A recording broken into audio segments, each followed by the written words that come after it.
గ్రహించినారో గ్రహించలేదో వారందరి కనుక ఒకే ఒక శుభవార్త. ఎందరైతే ఆయన అంగీకరించినారో, ఎందరైతే ఆయన మాట విన్నారో వాళ్ళందరికీ మేలు.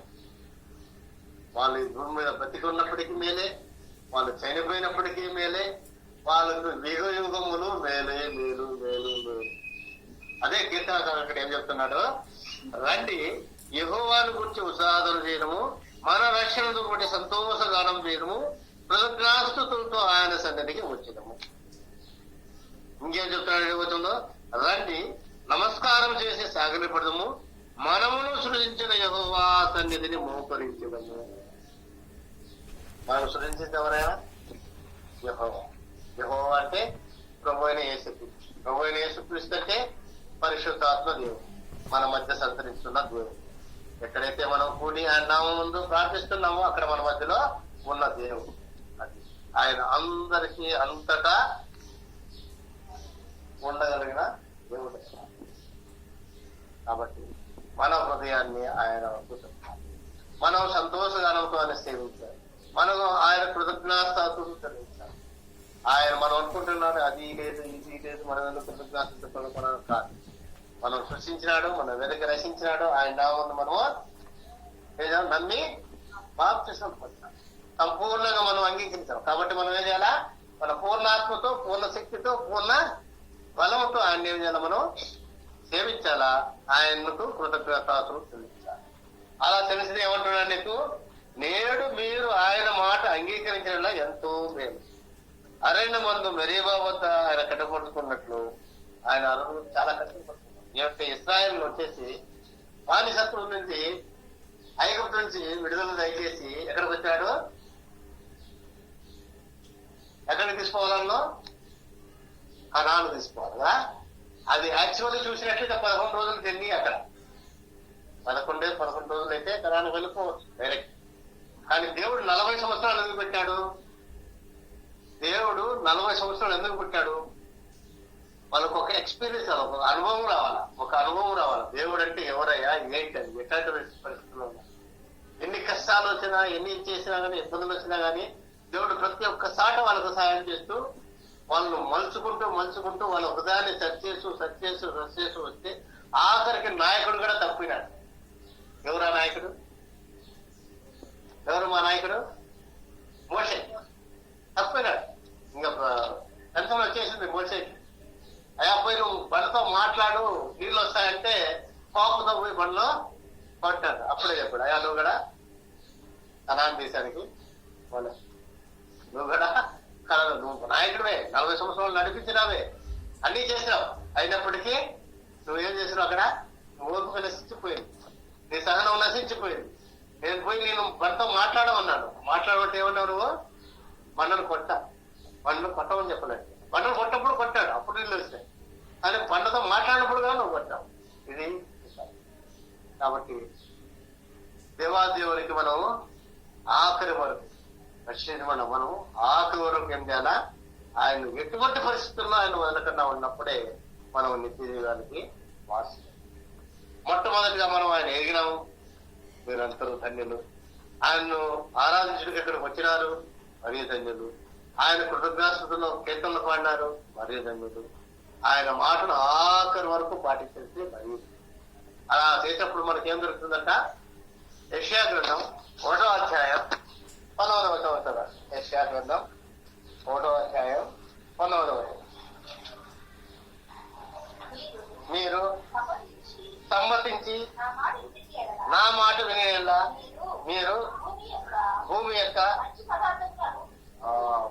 యొక్క మంచి పదార్థాలను అనుభవిస్తాం.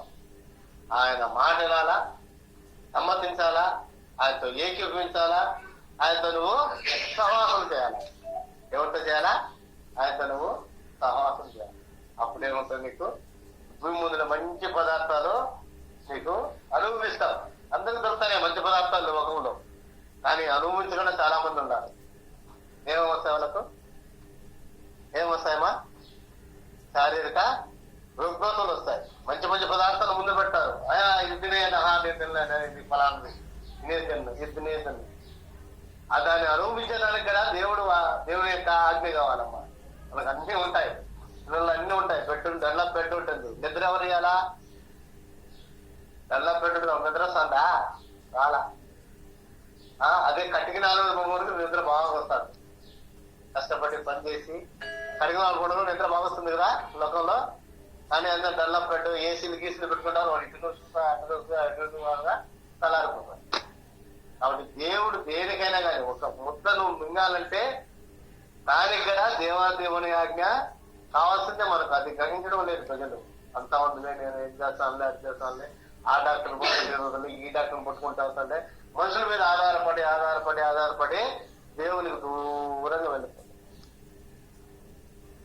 కాబట్టి మనుషుల మీద జాస్తి ఆధారపడదు. మనుషులు నమ్ముడి కంటే యెహోవాను ఆశ్రయించటే లేదు. అంతే, అంతే ఏం లేదు. దేవుడు నువ్వు ఆయన మధ్యవర్తి అయినా ప్రభువైనా చేస్తుంది. కాబట్టి అటువంటి గొప్ప నిరీక్షణ మనలో ఉన్నట్టయితే ఈ లోకంలో ఉండే మంచి ఈ యొక్క భూమి మంచి పదార్థాలను మనం అనుభవించేదానికి తగిన శక్తిని కాబట్టి అన్నిటికన్నా ప్రాముఖ్యంగా మనం దేవుని ఆరాధించాలా, దేవునికి కృతజ్ఞతలు చెల్లించాలా. అన్నప్పుడు మనకు ఎంతో మేలు మనకంట. కాబట్టి ప్రతి విషయంలో మనం మన హృదయాన్ని చర్చించుకొని మన పూర్ణ ఆత్మతో, పూర్ణ శక్తితో, పూర్ణ బలముతో ఆయన మనం ఏం చేయాలా? కృతజ్ఞతలు చెల్లిస్తాం. చిన్న కార్యాన్ని కూడా మనం థ్యాంక్స్ చెప్పాల్సింది. థ్యాంక్స్ చెప్పాలి. ఏది చిన్న విషయం కాదు. లోకంలో ఒక సృష్టిని చూసినట్లయితే దావీదు ఏమంటున్నాడు? భయము ఆశ్చర్యము కలుగుతున్నదంట. చూడండి, ఈ లోకంలో ఎంతమందికి 2 కాళ్ళు ఉన్నాయి, ఎంతమందికి 2 కళ్ళు ఉన్నాయి, ఎంతమందికి 2 చేతులు ఉన్నాయి, ఎంతమంది మైండ్ సెట్ బాగున్నారు, ఎంతమంది పిచ్చోళ్ళు ఉన్నారు, ఎంతమంది అడుక్కునే వారు ఉన్నారు, ఎంతమంది అన్నవలేక ఉన్నారు. చూసినట్లయితే మనందరి గారికి మనం ఏం గొప్పవారమా? గొప్పవారు. పిలిచిన దేవుడు వచ్చేసి నమ్మదగినవాడు. మనం పిలిచిన దేవుడు వచ్చేసి నమ్మదగినవాడు. ఆయన అన్ని మనకు చూసుకున్నప్పుడు మనం ఆయనకు కృతజ్ఞతలు చెల్లించినప్పుడు ఆయన చెప్పడం చాలా వెనుకాట. ఇది చాలా తక్కువ. ఆయన నామం పలుకుడు కనుక మనకు చాలా నామం వస్తుంది. యేసు ప్రభు వల్ల ఇలా వీళ్ళు ఫలాన మతం వల్ల. ఈరోజు ఉదయం సువార్త చెప్పేటప్పుడు ఒక ఓల్డ్ ఫ్రెండ్ ఒక ఆయన కనిపించాడు.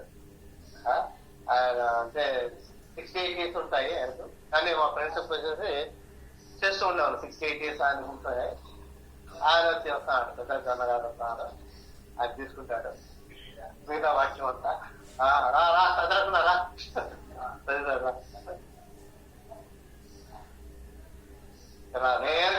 నేరుగా ప్రార్థన చేసుకుంటే నేరుగా వచ్చేసి ఇక్కడ ప్రార్థన చేసుకుంటారా? ప్రార్థన ఉన్నారా? ఒక్క నిమిషం చెప్పేసి హ్యాండ్ ఓవర్ చేస్తారా?